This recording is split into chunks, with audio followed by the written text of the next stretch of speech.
ಕನ್ನಡ ಕೀರ್ತಿ ಹರಡಲಿ, ಹಸಿರು ಭರಣ ಹರಿಸಲಿ, ಕನ್ನಡದ ಕೋಟೆಗಳು ಜ್ಯೋತಿ ಬೆಳಗಲಿ, ಕನ್ನಡ ಜ್ಯೋತಿ ಬೆಳಗಲಿ. ಬೇರೆಗೆ ಯಾವುದಿದೆ ಕರ್ನಾಟಕದಿಂದ ನರವನ್ನೆಲ್ಲ ಗೊಳಿಸುವ ಸೆರು ಅಚ್ಚೇವು ಕನ್ನಡದ ಇಬ್ಬರಿದ್ದರು.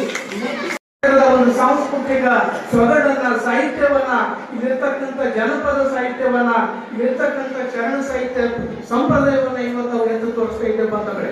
ಇಂಥ ಒಂದು ಶರಣರ ನಾಡಿನೊಳಗೆ, ಸೂಫಿ ಸಂತರ ನೆಲದೊಳಗೆ, ಕನ್ನಡದ ಕಟ್ಟಿದಂತ ಈ ನೆಲದೊಳಗೆ ಇವತ್ತು ಒಂದು ಅದ್ಭುತವಾಗಿರ್ತಕ್ಕಂಥ, ಅವಿಸ್ಮರಣೀಯವಾಗಿರ್ತಕ್ಕಂಥ, ಐತಿಹಾಸಿಕ ದಾಖಲೆಯಾಗಿರ್ತಕ್ಕಂಥ ಈ 12ನೇ ಕನ್ನಡ ಸಾಹಿತ್ಯ ಸಮ್ಮೇಳನ ಇವತ್ತು ನಮ್ಮ ಹೃದಯ ಮಂತ್ರದಲ್ಲಿ ಶಾಶ್ವತವಾಗಿ ಉಳಿಕೆ ಅಂತಕ್ಕಂಥ ಮಾತನ್ನ ಇವತ್ತು ನಾನು ಹೇಳಕ್ಕೆ ಇಷ್ಟಪಡ್ತೇನೆ. ಅದಕ್ಕೆ ಆಳಂದ ತಾಲೂಕು ಇಲ್ಲಿ ಅಮರ್ಜ ನದಿ ಅಂತಕ್ಕಂಥ ನಮ್ಮದು ಜೀವನದಿ.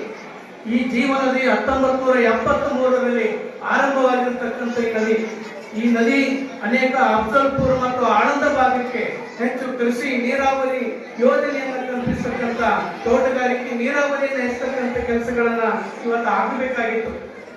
ಆದ್ರೆ ಅಮರ್ಜ ಇನ್ನೂ ಅಪೂರ್ಣವಾಗಿರುವುದರಿಂದ ಆ ಕೆಲಸ ಸಂಪೂರ್ಣವಾಗಿ ಆಗಲಿಲ್ಲ ಬಂದರೆ, ಹೀಗಾಗಿ ಆ ಕಾಮಗಾರಿಗಳು ಸಣ್ಣ ಬ್ಯಾರೇಜ್ನಿಂದ ಈ ಅಮರ್ಜ ಕೆರೆಗೆ ನೀರು ತುಂಬಿಸ್ತಕ್ಕಂಥ, 12 ಕೆರೆಗಳಿಗೆ ನೀರು ತುಂಬಿಸ್ತಕ್ಕಂಥ ಈ ಒಂದು ಅದ್ಭುತವಾಗಿರ್ತಕ್ಕಂಥ, ಬಹಳ ಅರ್ಥಪೂರ್ಣವಾಗಿರ್ತಕ್ಕಂಥ ಯೋಜನೆಗಳನ್ನ ಮಾನ್ಯ ಶಾಸಕರು ಇವತ್ತು ಮಾಡ್ತಾ ಇದ್ದಾರೆ.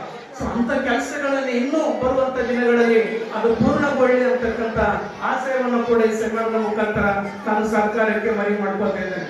ಅದ್ರ ಜೊತೆಗೆ ಈ ಒಂದು ಸೂಫಿ ಸಂತರ ನಾಡು, ಇಲ್ಲಿ ಲಾಡ್ಲೆ ಮಶೇಖ್ ಹಜರತ್ ಲಾಡ್ಲೆ ಮಶೇಖ್ ಅಂತಕ್ಕಂಥವ್ರು, ಭಟ್ರಿಗೆ ಮೌಲವಿ ಸಾಬ್ ಅಂತಕ್ಕಂಥವ್ರು, ಆಮೇಲೆ ಆಳಂದದ ಸರಸಂಬದ ದಾವೂದ್ ಮಲ್ಲಿಕ್ ಅಂತಕ್ಕಂಥವ್ರು ಈ ಸೂಫಿ ಸಂತರ ಒಂದು ನೆಲದೊಳಗೆ ಸೌಹಾರ್ದತೆ ಕೇಂದ್ರವನ್ನಾಗಿ ಮಾಡಿ ಸೌಹಾರ್ದತೆಯ ಬೀಜಗಳನ್ನ ಬಿತ್ತಿ ಇಲ್ಲಿ